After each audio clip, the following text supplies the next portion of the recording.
নমস্কার বন্ধুরা, প্রিয়াঙ্কাস কিচেনে তোমাদের অনেক অনেক স্বাগত আর ওয়েলকাম। আজ আমি তোমাদের জন্য নিয়ে চলে এসেছি এক দারুণ রেসিপিটির নাম হলো খুদের চালের ভাত। চলো বন্ধুরা, স্কিপ না করে দেখতে থাকো। এখানে আমি খুদের চাল নিয়ে নিয়েছি 500 গ্রামের মতন এবং খুদের চালটাকে খুব সুন্দর করে পরিষ্কার করে বেছে রেখে দিয়েছি। এরপর চলে আসছি আমরা কড়াইতে আমরা জল দিয়ে দেবো পরিমাণ মতন। এখানে আমি 1.5 থেকে 2 মগের মতন জল ব্যবহার করেছি। আর এখানে খুদের চালটাও খুব সুন্দর করে ধুয়ে রেখেছি। দেখো বন্ধুরা, কত সুন্দর খুদের চালটা, একদম পরিষ্কার। তোমরা বেছে নিয়ে তারপরে রেসিপিটি করবে। ধুয়ে রাখা খুদের চালগুলো দিয়ে দিচ্ছি কড়াইয়ের মধ্যে।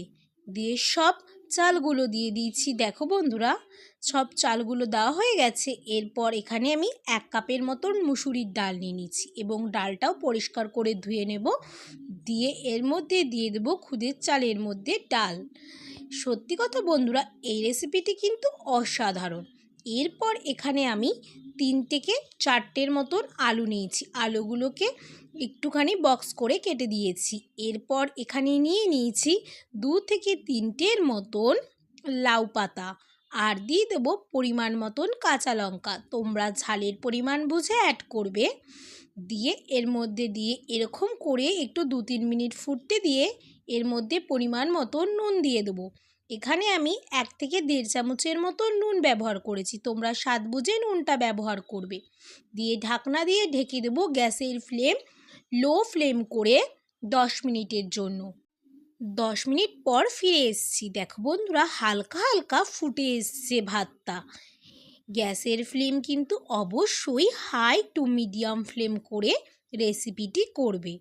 দিয়ে আবারও একটু নাড়িয়ে চাড়িয়ে নিয়ে এরকম করেই ফুটতে দিয়ে দেবো আবারও 10 থেকে 15 মিনিটের জন্য। দিয়ে গ্যাসের ফ্লেম লো ফ্লেম করে আবারও ঢাকনা দিয়ে ঢেকে দেবো। আবারও 20 মিনিটের জন্য ঢাকনা দিয়ে ঢেকে দেবো গ্যাসের ফ্লেম লো ফ্লেম করে। 20 মিনিট পর ফিরে এসেছি। দেখো বন্ধুরা, খুদের চালের ভাতটা কত সুন্দর রেডি হয়ে গেছে। জলটাও খুব সুন্দর টেনে এসছে এবং আলুটাও সেদ্ধ হয়ে গেছে, আর লাউ পাতা আর তার সাথে কাঁচা লঙ্কাটাও।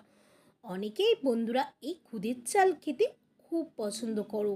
যারা যারা খেতে পছন্দ করো এই খুদের চালের রেসিপি, আমাকে কিন্তু অবশ্যই কমেন্টে জানিও। এরপর খুদের চালের ভাতটিকে একটি সার্ভিং প্লেটে নামিয়ে নিচ্ছি। চলো বন্ধুরা, আর এই রেসিপিটি খেতে কোনো রকম তরকারির প্রয়োজন হয় না, শুধুই এমনি উঠে যায়। সত্যি কথা বন্ধুরা, এই রেসিপিটি খেতে কিন্তু অসাধারণ টেস্ট হয়েছিল।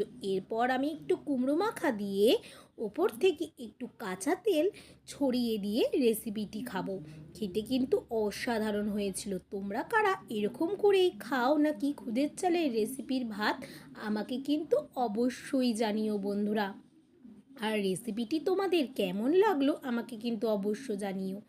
এখনকার মতন টাটা বন্ধুরা। রেসিপিটি ভালো লাগলে চ্যানেলটি সাবস্ক্রাইব করে দিও। নতুন নতুন ভিডিও পেতে গেলে পাশে থাকা বেল বাটনটি অবশ্যই প্রেস করে দিও। এখনকার মতন টাটা বন্ধুরা, দেখা হবে আবার কোনো নতুন ভিডিও নিয়ে। ওকে, বাই বাই ফ্রেন্ডস।